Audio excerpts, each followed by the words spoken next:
Now. Now, well, welcome everybody to this afternoon's FBS Chat with Martin Bohn, all the way from sunny Norwich. Norfolk. Which, if you don't know, is Norfolk. Is it Norfolk? Well, Norwich is in Norfolk, love. Yeah. It is. Sorry, Martin. So thank you for spending this time with us today. Really appreciate it. Right. What I always like to sort of start with is how people came across the solution focus approach and why it resonated with you so much. Yes. I think I came across it, and this will sound a bit weird, in something like 1972 when I was at university, but I didn't know. I had no idea. I read a really brilliant book called The Social Construction of Reality, and I really liked that idea that the reality we understand is constructed in. I was doing a sociology degree, so it kind of made sense, Right. and philosophy. And then I didn't know there weren't any jobs for philosophers out there or sociologists. And a mate of mine said, you know, Martin, you want to go into teaching? We went to Morocco together after degrees. He said, you want to go into teaching because they get really good holidays. So being the very worst reason to go into teaching, that's what I did. And went through teaching in primary, middle school, pupil referral units. And it was at a pupil referral unit in a town in Norfolk. Harvey Ratner turned up to work with us for a day. And it just, I thought, wow, this is really good. Because I was also going out to schools and I was working with Norfolk Educational Psychology and going out to schools and doing advice for teachers and helping with kids who did this and that, and some had learning, and we'd moved to a model where teachers were doing all phases and primary, secondary and behaviour and learning because of how it was being restructured. So I was working in the Pro, Harvey rocked up, and I saw a video of Yasmin Ajmal working with a little boy, and she was asking him to describe his good day as he went into school, and there was all this detailed description. And I thought, you know what, I get this. Turned out I didn't get it as well as I thought I got it, but so that was the beginning, really. And then that must have been so like June in that year, 2003. And then Chris Iveson did a 2 days with a whole service, and that's when it really clicked. And I had a couple of chats with Chris. Boldly went up to him. You know, it was a big service, and we were it's a huge room anyway. So and I asked him some more questions, and then thought, right, I'm going to get more of this. And I had a friendly senior educational psychologist, and I said, I want to do more training with this. Can I go to Brief, because they do this thing? And yeah, that's what happened. And I've been regularly, as often as I can, going back whenever I could get the money out of the local authorities. So when you had that first, when Harvey rocked up, as you said, was it something that you thought immediately this is going to work for me, or was it something that you thought, I'm doing some of this, but didn't actually know what it was called? When he came to the Pro,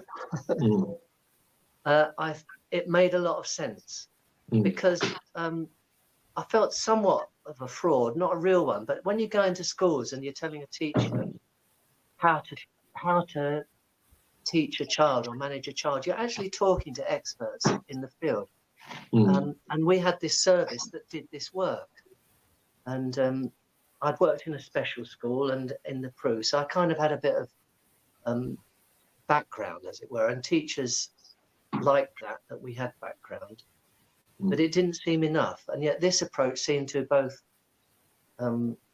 enhance the teacher's capacity or the child's at the same time. Felt very weird after I'd done my first couple of days at Brief, going into school and saying to a mum with the teacher, what are your best hopes? I really stuck on that question the first time. What are your best hopes? So I didn't fully see. That's what happens, Aisha. So we'll go wandering off. So Harvey came to the Prue, and it seemed something that I could use immediately in my work, rather than telling stuck teachers, well, have you sat him at the front when you're doing your teaching? Are there distractions around him? Most teachers know that, you know, when they've got a kid who's climbing out the window.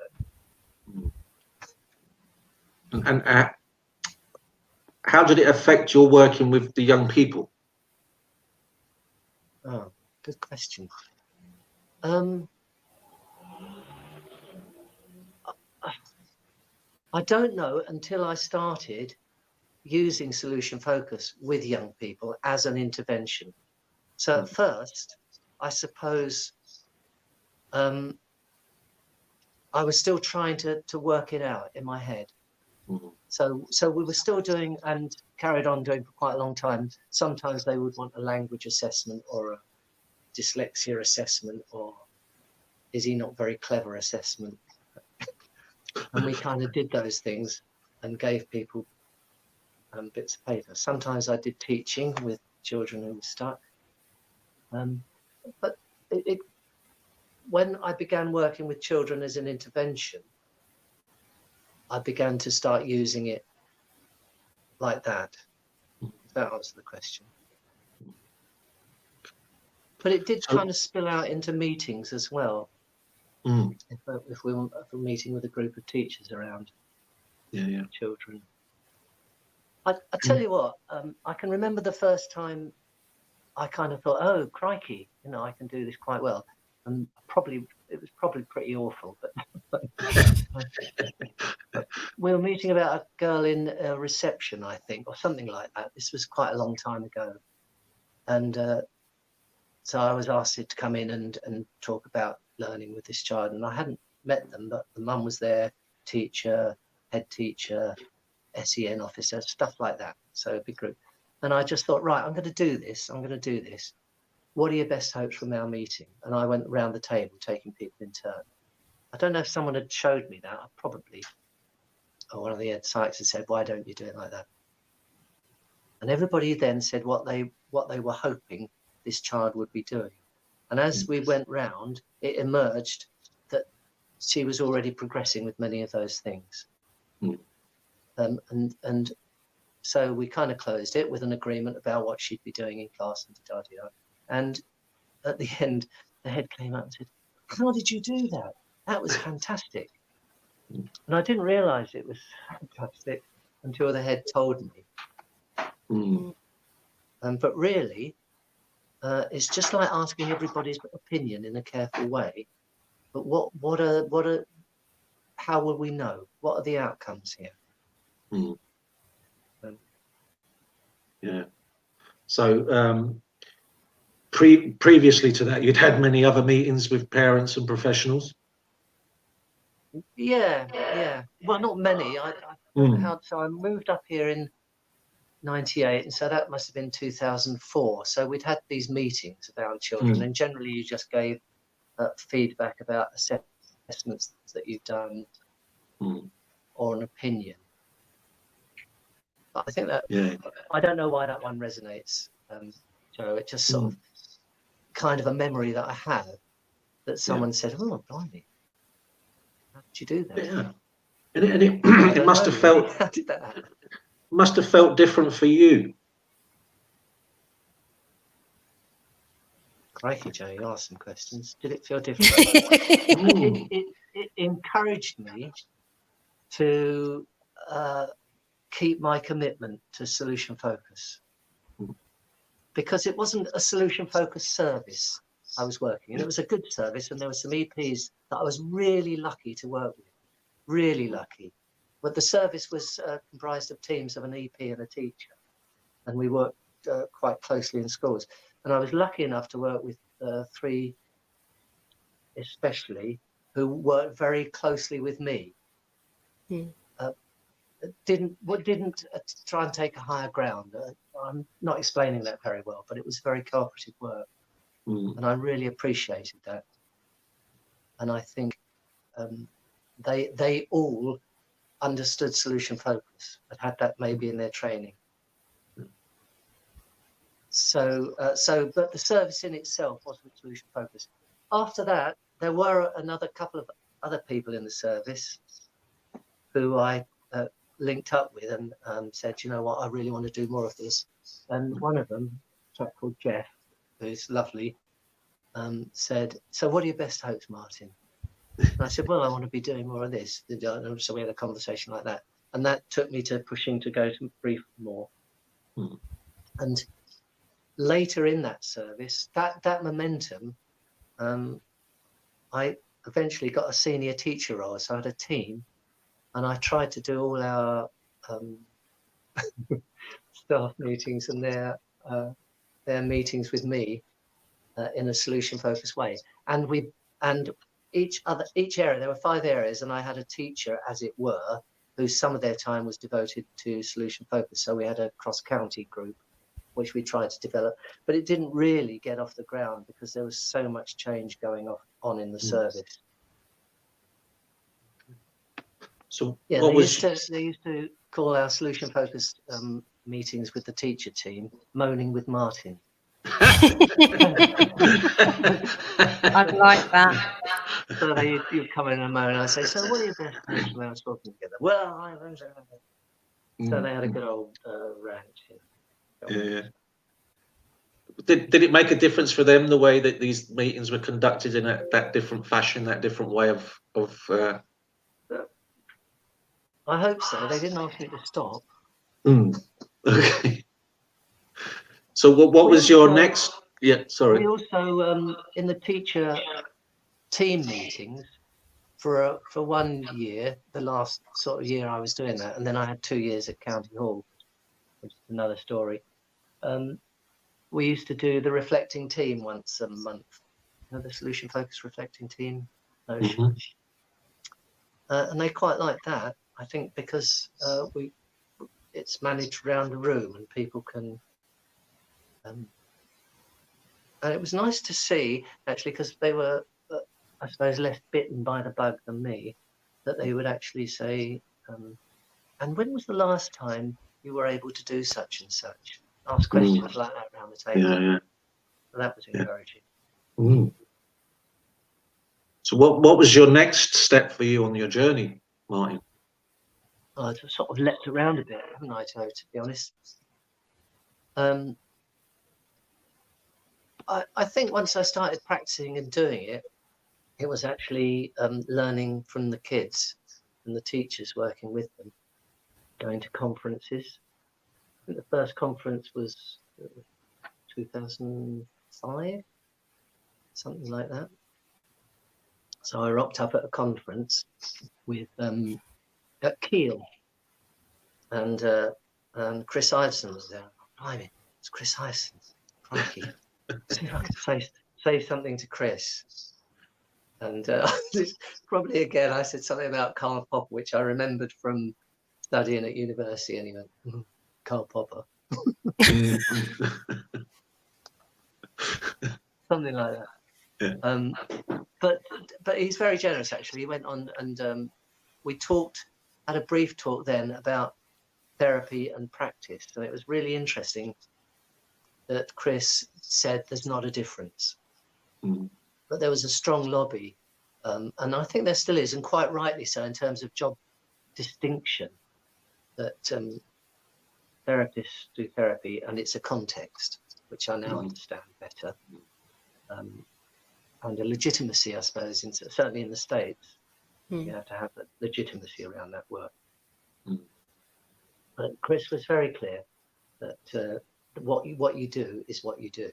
It's the same thing. Which I liked, because I got it, because I was beginning to understand it, and thought, well, I can't do this legitimately because I'm not a therapist, and it's solution focused brief therapy. So that was a bit of a dilemma. Yeah. Because often you find a lot of people saying it's solution focused practice, or a practitioner rather than a therapist. Yes, that's what I'd call myself, because I don't. I think the distinction is the context and the practice. So if I think to legitimize that as a therapist, I would want to be fair to clients to say that actually I'm a BACP therefore I have a legitimacy with that, Mm. which is one of the reasons why accreditation was first started in something maybe 2005. I think Paul Hanton may have been involved, and Becky and others. And what I wanted when I became the leader for solution focused practice was that all the people in that team would have accreditation with UKSFP as a legitimate way of establishing what our team did. Mm. Because other teachers had dyslexia qualifications, I did, and others had qualifications for working with autistic children. And there was a way of establishing these different teams, cross-county teams, that also had base teams like that. So that was one thing we did, and I did that first accreditation process. Wow. So I think that's what got me interested in that it was a way of legitimizing solution-focused practice within an organisation. Mm. So they could say, how come your people are doing that? And we could say, well, because we're accredited by UKSFP. Mm. And we're teachers. Yeah. So is that something that you're still a part of, Martin? Or yeah, bigly. Bigly. Bigly, as our friend from across the water said. Bigly. Many people have said it's big. Yeah, I think this is Susie Curtis's thing, really. And Susie Curtis is a brilliant lady. And I think in 2014, she stood up, I think it was Birmingham, and said, let's get this off the ground. Let's do this. And there was a lot of agreement in the room, in the conference, in the annual general meeting. And it might have been the year before, but I'd taken retirement from teaching because of the way so that's another story, how the service changed and why I was at County Hall 2 years, because there was a bunch of stuff going on. And I said, well, I'll have time. It's always been something I'm interested in. And so Susie started that group up, and I was invited to join it. And we met at Brief, and there were several meetings with Mark McCurgo, Jenny Clark, Guy Shannon, Paul Z. Jackson, Susie Curtis, and others. Steve Freeman, Raya Gould was at one meeting, and I'm sitting there thinking, here am I, just benefiting hugely from listening to these people and taking it all in and feeling how privileged and lucky I was to be part of that. Speaking of, sorry, Martin, speaking of Raya, she's just posted a message on Facebook, which reads, this is so fantastic hearing how Martin developed and spread the SF practice in his area. She's going to kill me for reading this. Also great to hear how accreditation has helped. It was a marvelous achievement. Yeah, I love Raya. That was very thoughtful of her to put that up. The service in the last 2 years was completely restructured, and then the teacher team was made redundant wholly, and some were then redeployed on initially what do they call it, 0 hours contracts and stuff like that. And I was offered posts in administration of SEN, and I thought, I'm not having that. And I could take retirement, so I took some redundancy, which was very pleasant, and retirement. So it never really, and thank you, Raya, it never really took off within the service in the way that we hoped. And Norfolk still hasn't. So when I look at what they're doing in Essex, the young team now, I just think, Jesus, that's so good. There's so much focus with the team, and it's being hugely supported from top and within county. Yeah. And I think we didn't have that. We were a bunch of enthusiasts, really. I still have a colleague and friend in the service, Jill King, who has done some training within service in solution focus and keeps it going. And we meet regularly on the wonderful internet medium. So with accreditation, yeah, I'm still doing it. There's a small accreditation group now of accreditors. Susie, myself, Clive, Kidge Burns, lovely Kidge, and others, and it's ready and running now. So if people wanted to become accredited, it would be great. What we need to do, what we're hoping for, is that as accreditation, as more people become accredited, it will have some credibility in the wider world, and so will UKSFP. So the good things about that is we're meeting with Harry Corman, and they've adopted the model in Sweden. Wow. And they're trialing it there. And so we've got ongoing conversations with that. And we are accrediting people. Go on. I was just going to say, it's amazing that you came up with the first accreditation. Now it's gone to Sweden. You must be really proud of that.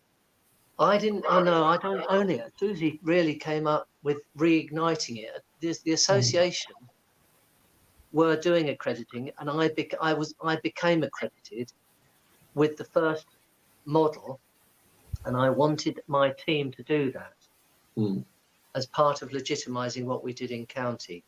And then because of the changes, we never really achieved that unity of a team that I wanted.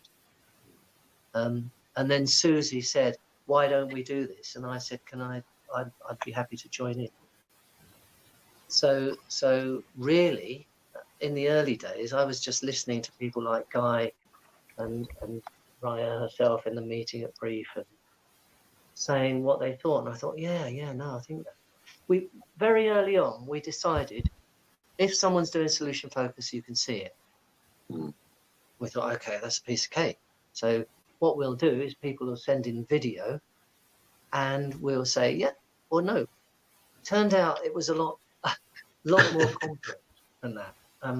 And Chris and Guy, Jenny Clark, Art and others were instrumental in guiding it. And every time we looked at it, we detailed it more, so that what we have now is quite a tough, high bar.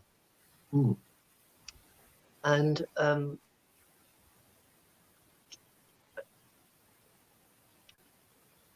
what I'm finding now as I'm doing work, and I think you're probably the same, is people will do a piece of solution focused practice or a piece of solution focused work, or working with a team or whatever, and you don't use all the accreditation criteria. To do the accreditation, you have to do like almost an orchestrated session, really, to fit the criteria. So how do people become accredited with the UKSFP? Brilliant question, Joe. I love that. So you do a video It's full of them. of yourself, and at the moment we're only doing an individual session, so it can be coaching or a piece of practice or therapy, depending on what you do. And you do a video of yourself doing it, and ideally it'll be more than 30 minutes, because I don't think you can do it all. And up to 45 minutes, but less than an hour. And you video it and you send it in to Susie. It's on the website. Look on the UKSFP website, what you do. And you have to be able to ask what your best hopes, and notice when it's not, I don't want to be sad, or and actually agree something that's going to detail a conversation. And then you have to develop that detail. But I could go on and on and on about it. I think it's a brilliant process, but it's quite tough. And initially, when we were doing it, I was thinking, I can never do this. Thing is, we got loads of videos now, Martin, because we've been doing a lot of Zoom calls with families. So right. There's loads of tapes out there. When you look at yourself, it's quite enlightening. Yes, absolutely. So you'd send in a video. Would you have to send in an essay with it to say No. what was? Oh, okay. No, you can put it as a short note of context. You have to send in a transcript, a full transcript. So you have to really look at the criteria and make sure that you feel you've met them all, because going through writing out a transcript and getting it all together is quite a job. Yeah. And I think we're charging, at the moment, it might be, I don't know, £150 for a submission. Martin, can I just... struggle. Sorry, Ash. Sorry, no, continue. That was a real struggle establishing that, because the hour's cost of doing it is much, much more than that. Yeah, so can for some people that are not in the UK, can they also join and be accredited? You have to just be a member of the UKSFP. And because I only speak English, you have to do it in English. Whereas Harry will do it if you're Swedish. Yeah, because there are some SF practitioners that I'm sure would be very, very interested in going for the accreditation that don't live local or don't live in the UK. No, I think that would be brilliant if that started to happen. Our only do you know what? I've forgotten someone who's joined us recently. He's Greg Overbeck as an accreditor. I missed his name now. I was struggling to find it earlier. The difficulty we have is being able to turn over as many as we would like to and getting the submissions in. But I think this whole what's happening to everything at the moment has slowed the process down. And for a period, Susie was out of action at a critical period. So we had to sort of wait for a while and restart. Well, Mark Matt, who is a dear friend to me, who's just written, "You can learn Dutch, Martin. Such a clever bloke." Mark, and I completely agree with him. No, I really couldn't. I'm hopeless at languages. My lovely wife Jane is good at language and speaks very good French. And the number of times I think I decided to ask in a restaurant about something in French and try my French out, because we used to go camping there quite a lot, and it just wasn't. The poor waiter couldn't make any sense of it. I think I asked for an extra carafe of wine, like for half a carafe or something, at the table there, and he came back with some bread or something. Oh dear. So are there different levels of accreditation, Martin, or is it no? Just very high at the moment. We did talk about having different degrees of accreditation. Do you know, because we've had some really good examples in, and at a key point, they haven't met the criteria. And one of the things, again, we did early on was that you have to meet all the criteria. Yeah. Has to be a first session. So someone, and we were talking about scaling the other night, and one of the criteria is you have to be able to ask a solution focused scale. Now for me, that was an interesting conversation. Yeah. Best hope one end, and other end, it's the other way around from the end. The other end 0. So it has to be asking the scale about the best hopes. Confidence scales, commitment scales, all those other scales are fine, but you must be very clear when you ask the scale. So supposing 10 is your best hopes achieved and everything you've talked about in detail, following a tomorrow question, and 0 is none of that, where are you now? And weirdly, it was one of the things that people seemed to confuse a bit first. And I couldn't understand that. I did have a problem with the scale initially, but I think it's resolved by Evan, where if you say, 10 is your best hope to choose, and 0 is the problem, or the opposite. The opposite. And I'd always had in my head the idea that you wouldn't connect the problem with the solution in a linear way like that. So I think I was on a train journey over to Liverpool to do a UKSFP committee meeting. And I got really stuck with this. I was thinking, well, look, so we're deliberately linking the problem with the solution. If you say, so 10 is the solution and 0 is the problem at its worst, we're actually saying, you know, we're dealing with the problem here. And then I saw a lovely clip recently with Evan talking, saying, but you know what? We are dealing with the problem because in the client's head, that's what they're talking about. And we're asking about the other side of that. But they're the ones who are dealing. Does that make sense? Yeah. It's a nice sort of Evan thing. I thought, oh, yeah, that's right. It doesn't matter that you say and 0 is the opposite. But I think that was that's me sort of trying to remember my sociology and philosophy and getting a bit anal about words. Yeah. So, so every year the UK ASFP had their annual conference. We attended the one in Bath, which was brilliant. Excellent. Very, very best, I think. I enjoyed that one a lot. Yeah. So what's happening to this year's one, Martin? Well, I'm not on the committee now. Okay. I left in January, but there won't be one this year. But there is a around the world. I haven't got the dates, but it's very soon, isn't it? 24-hour. On the 6th. Next week, Thursday. Yes, that's right. Thursday, Friday next week. The 24-hour marathon. So I'll probably put that up again. I've been putting it on and people have been posting it. Yeah. And I should be attending that, joining in. So that's a sort of a substitute, but hopefully next year we'll restart the conference. At the end of conference last year and following meetings, I'd had a chat with the Essex team and said, you know what, they do a conference in Colchester once a year, right?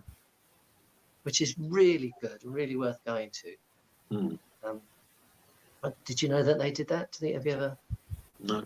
So look out for that, because they may do it next year. I don't know, but Luke or the people there may know what's going on.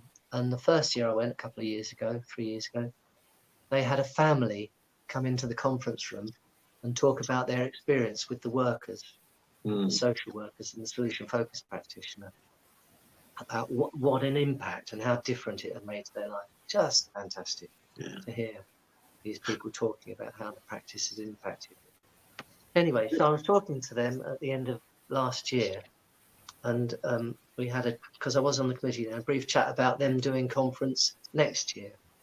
But I guess that might be also delayed by, we don't know. But hopefully sometime Essex team, I think, would be able to host a brilliant conference. I hope that's not pushing them too much. Well, no, I think I saw an article recently about how Essex Social Care have really taken the solution-focused way of working on board, and it's made a massive difference. I think they've had a lot of input from Harvey and Chris and Evan to get that going, and from Elliot recently as well. Elliot's came to two. Yeah. And I think it's right. I think it's right what you were saying earlier, that the people at the top were also invested in it, so it made a big difference. Yeah, I forget her name. I had a lovely chat with her about how impressive that is. It's really important in a county organisation, I think, that the management buy in and commit. What happened in Norfolk with so many, well, from my point of view, I'm sure other people see it differently, was that these various initiatives would be rolled out to county, and they were almost like you have to do it, and then you know, and then you do something else. Martin, Greg's just our friend Greg has just written something for you. Thanks for the pause. Not pause. He meant praise, and he did correct that afterwards. Sorry, Greg, for saying that. Thanks for the praise, Martin. Not sure yet about the Essex conference this Feb. We're exploring some online or hybrid options. And I think we all look forward to hearing more on that. And if there's anything we can do to support, please do shout and let us know, Greg. We do appreciate everything you guys do. Yeah. Yeah. So what have you been doing since January, Martin? Gardening. Yeah. Well, I don't know. It's probably not. I'm not alone in everybody having much better gardens this year. Yeah.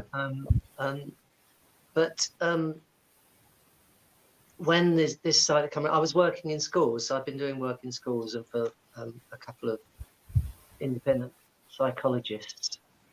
But of course that ended. So I did some work. I'm not sure.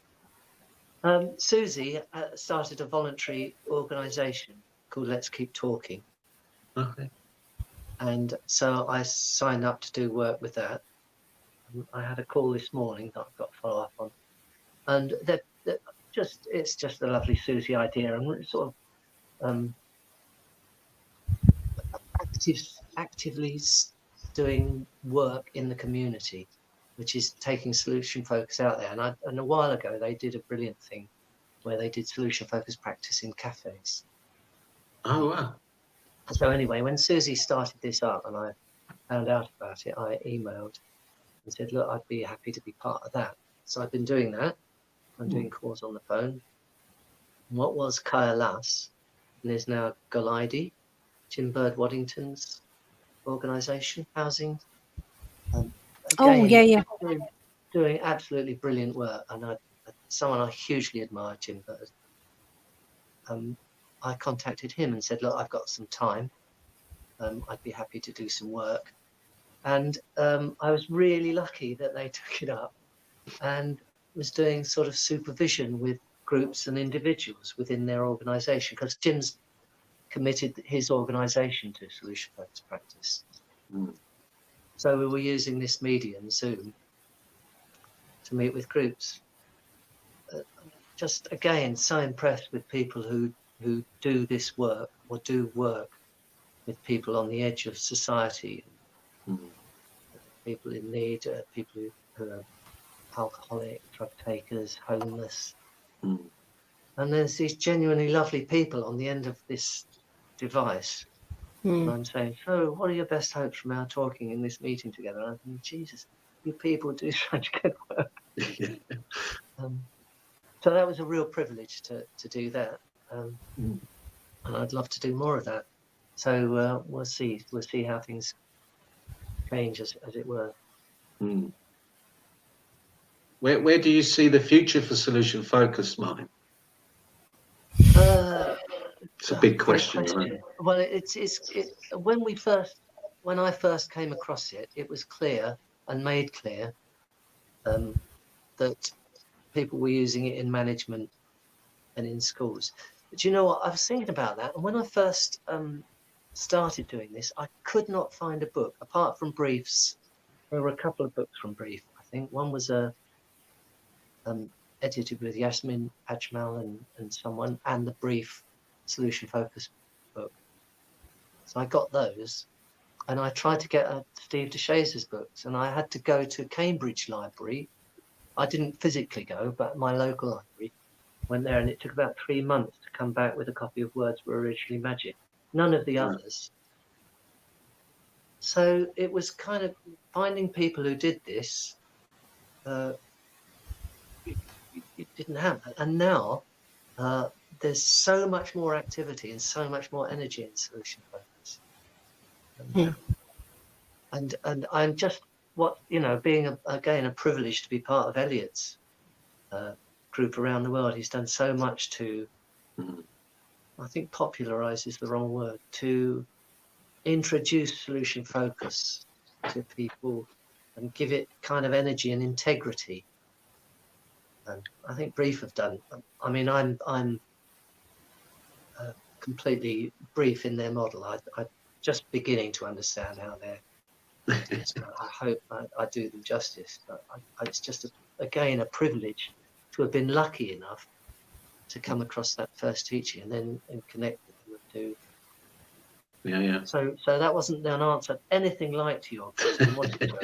But where do I No, see but the future? it's just It's so much because it's such a versatile way of working, I guess, and it's spread from its roots in therapy to so many other areas. That's the thing. It's so much more embedded, not yet, wider, much more widely accepted as a way of practice. And even out in Norfolk, way out in Norfolk in the countryside, and probably through this medium as well, it's much more aware of what's going on around the world.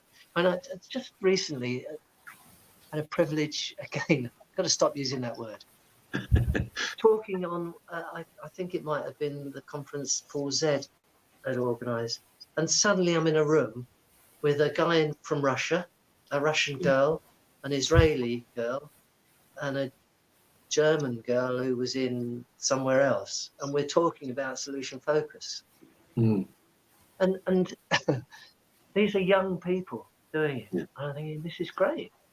Yeah. So if and I'm going to nick this from a similar question that John Wheeler had asked us, but looking at that, what you just described, that meeting, if Insu was there, what do you think her thought would have been about where solution focus right now, how it's progressed? And you're having a meeting with, Russians and Germans and all this, fantastic diversity. If Insu was sitting right there, what do you think should be? How would you know that she was pleased? I'm sure she'd be smiling, and she'd probably be asking questions or telling us something. I don't know. I don't know.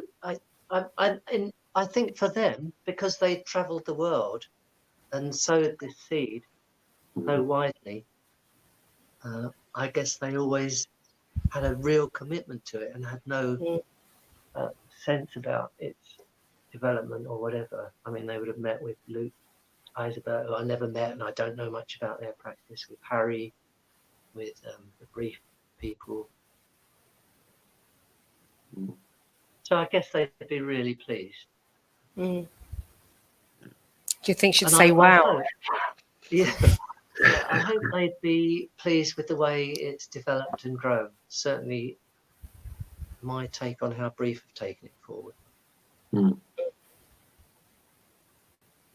Yeah. So we're trying to persuade some of the schools in our areas to become more solution focused, Martin. Great. So we're hoping that maybe in a year's time we'll have a solution focused school in the borough, which is one of our dreams as well. But like you say, unless we get the top brass involved and filter it all the way down, it's going to be a difficult one. Yeah. Tara's working with schools, hasn't she, Tara Gretton? Yeah. So get her over to talk to your schools and persuade them. or some representatives from some of the schools there and say, do you know what, this works really well. Yeah. Don't worry, we've got Tara. She's adopted us. She has adopted us. She doesn't know it, but she has. Yeah, that's good. That's good. We did when I first came across this. I came across Ben Furman's Kids Skills as well. And we did a lot of training, TAs really in schools, and for a while, people were using the Kids Skills approach in some schools in Norfolk, in some clusters that actually sent people to the training. But it's I don't know. I guess it needs people like Tara who anchor it and keep it going in schools. I think schools have had so many initiatives about behaviour and learning, but to get an ethos or a culture in a school is quite a difficult thing. Yeah, definitely. So in terms of organised in a cluster, are they an academy cluster or? No, they're free. No, one is an academy cluster.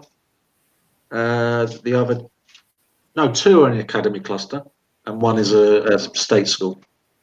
So yeah, I guess one way of getting into more is do well in one of the academy schools and see where it goes from there, or where it grows from there. Got to make a start, yeah. Because we go in weekly and work with young people anyway. Well, we're hoping that rather than us just being an add-on, that it becomes a way of, the way of the school works in looking at their young people's strengths rather than their deficits too much. Yeah. And staff. And staff. Say what, Aisha? And staff strengths. Mm. Yes. Yeah, well, as you said, you can do a lot of the work I was doing in the schools, and the last school I was working in was working with the staff about classroom.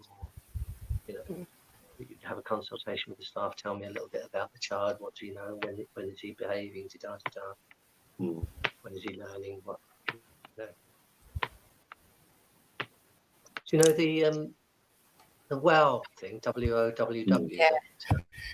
Yeah. I didn't realise that in the video with Insu is Arnold. So the guy that was. Do you know the guy that was with Insu in the video, in the WOW video? Right. Go on. I'm not sure. I don't know which video. The WOW video on YouTube. Ago, I bought the WOW books over from America. It cost me loads of dollars just to import them. Wow. I tried it in a couple of classrooms. And how did that work?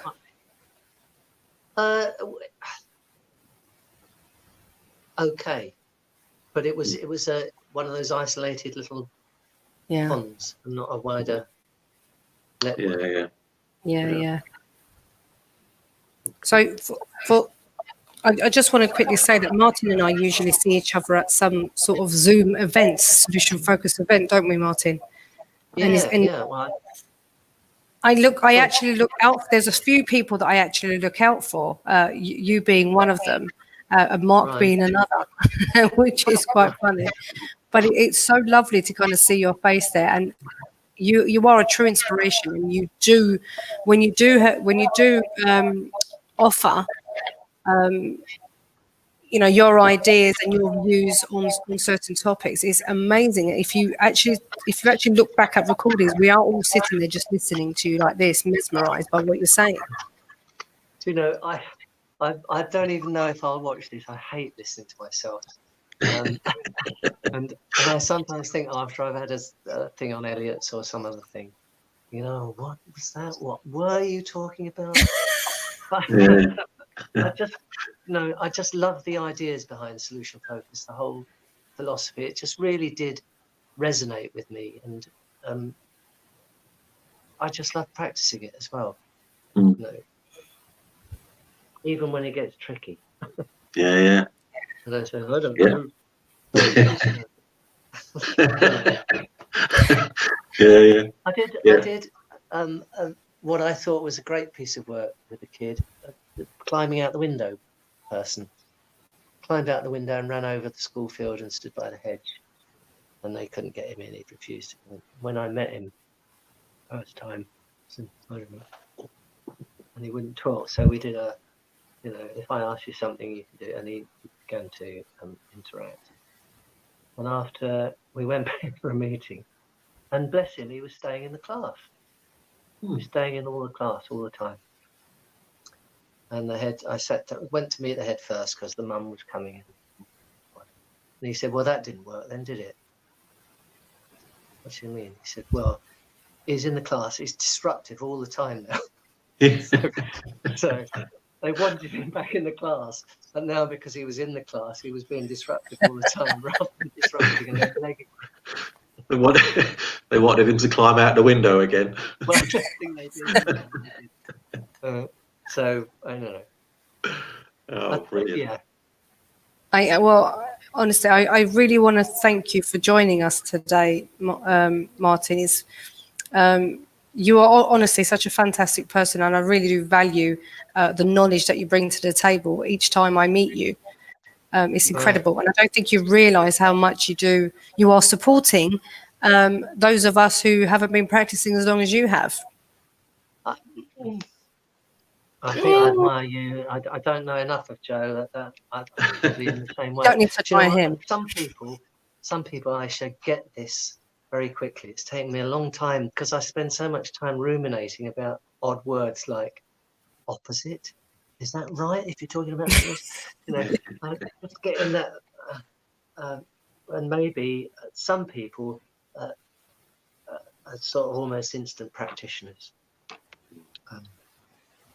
And I really like what Elliot's been saying lately about you're doing this from your heart. Questions come from you. There was something that Guy said recently on one of his. I listened to these other people, where he was talking to Elfie, I think, and Dominic before conference about making questions real, not to reify solution-focused questions. So it's not the miracle question, or not the best hope question, or not the scaling question, but a question that, as Evan would say, invites people to express a best hope. So not to get tied up with the text. Not scriptive. But to ask the question. But I do think. See, I'm going off on one now. The idea of a best hope is the most important question, and I think it should have hope in the question. From our talking, the hope you have from our talking. Because we want to talk about hope, don't we? Rather than I want something to happen. I want to get a house. Well, there's a kind of difference between asking what are you hoping for. Well, if you got a house, what difference would that make? How would that make a difference to your life? It's engaging people in the hopeful person inside. So you're doing it again, and you don't even realise, Martin. You're doing it again. You're training us. You're educating us. And to the people out there that talk in my sleep, I should. No, but I love it because every time you say something on one of these Zoom events is, I'm going to try and keep it short, and then you go into it, and then halfway you go, oh, I'm rambling again, and then you go back into it. But I love it. I absolutely love it. Please don't ever stop that. Please don't ever. You've encouraged me now, Aisha. But Elliot's banned me, as you know, from talking. I know. Listen, I will have a conversation with Elliot, and I will forbid him from banning you again. I think it was just about scales. I'm not allowed to talk about scales. Well, that was an interesting conversation the other night, wasn't it? About Harvey and Chris and Guy, and with Elliot and scales, and that was quite interesting. Sometimes it's nice to just sit back and just watch this, or just listen to this conversation and see where it's going to lead.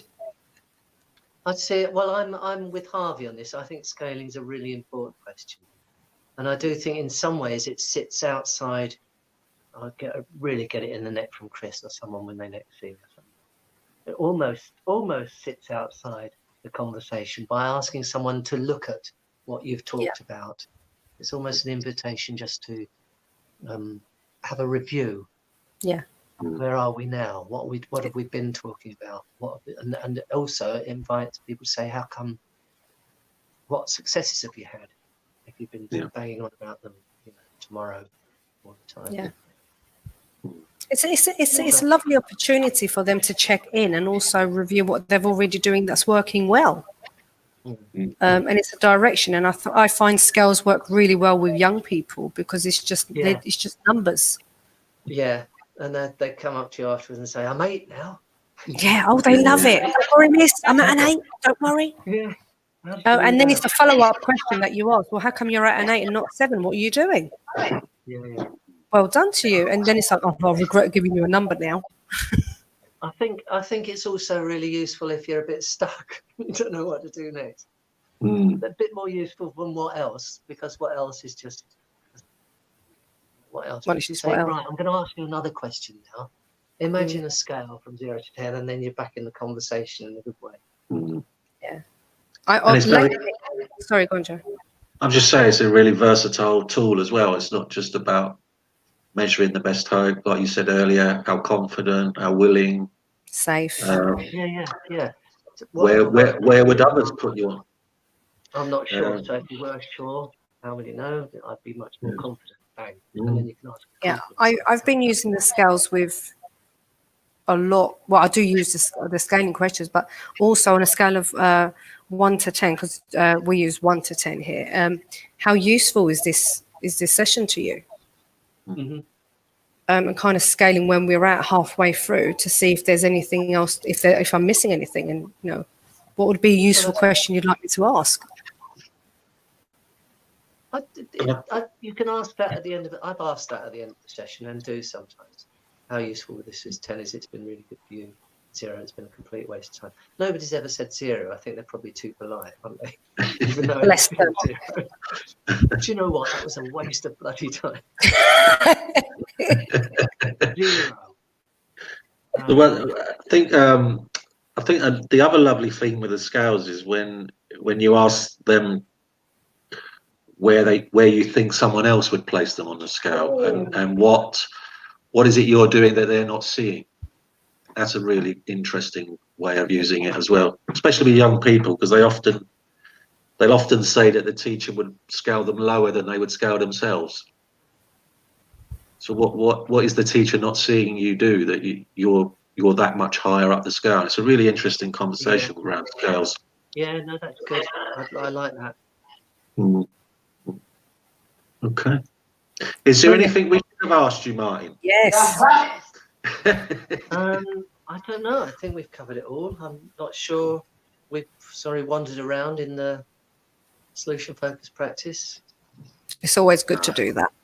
Yeah. As we talked about accreditation, I really would like to see that much stronger and as having credibility in the wider solution focused community.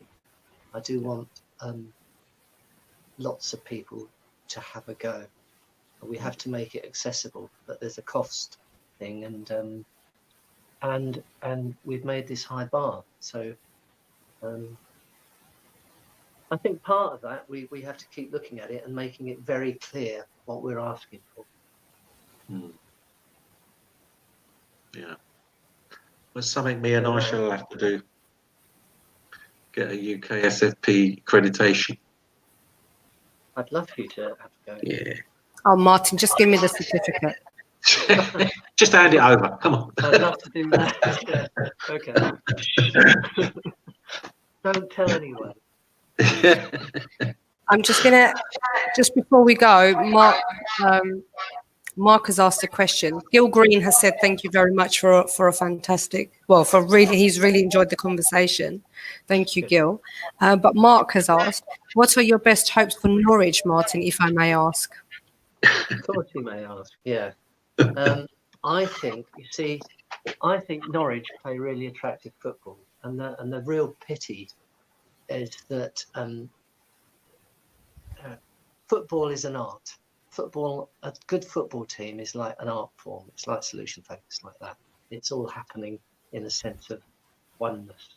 And Norwich have tried really hard to play that football.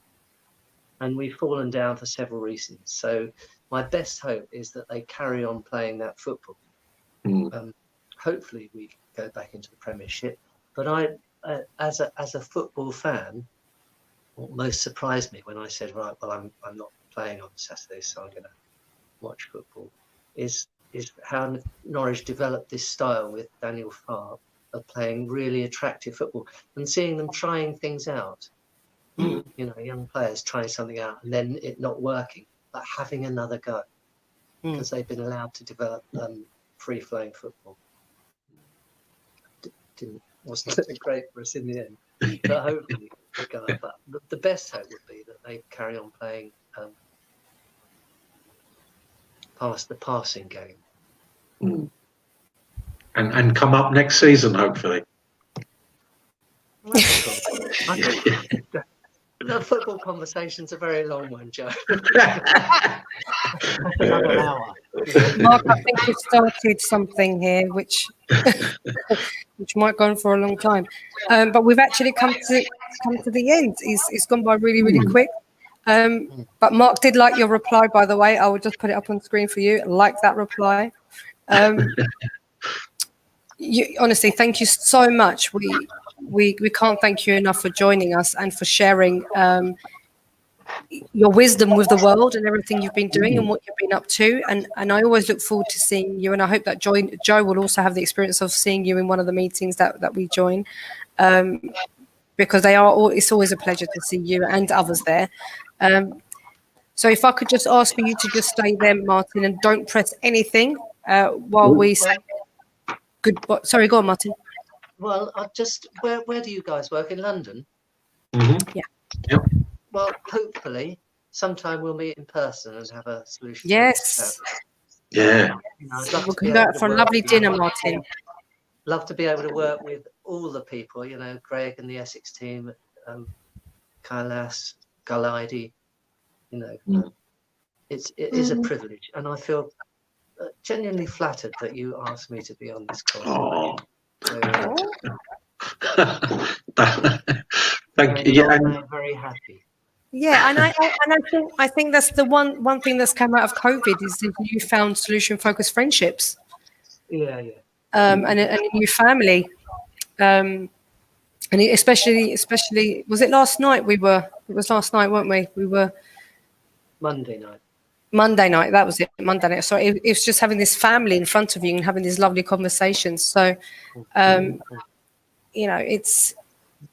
I always look forward to them. But thank you so much. You are a star. Stay right there. Everyone else, thank you very much for joining.